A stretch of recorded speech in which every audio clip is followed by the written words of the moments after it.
This free step-by-step video comes to you directly from Haynes. You can complete more than 200 jobs on this vehicle when you purchase the complete Haynes online manual at haynes.com. Air filter element renewal.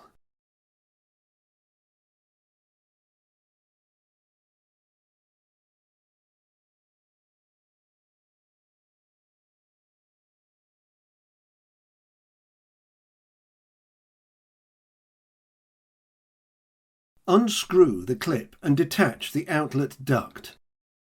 Disconnect the mass airflow sensor wiring plug and unclip the wiring from the housing. Unscrew the screws that secure the air filter housing cover in position and remove the cover, then remove the filter. Wipe clean or vacuum out the inner surfaces of the cover and housing.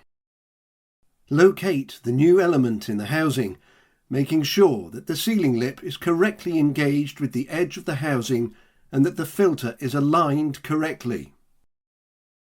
Refit the upper cover and secure it in position with the screws.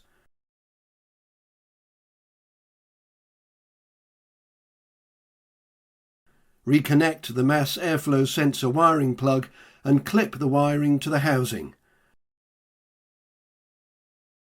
Then reconnect the outlet duct and secure the clip.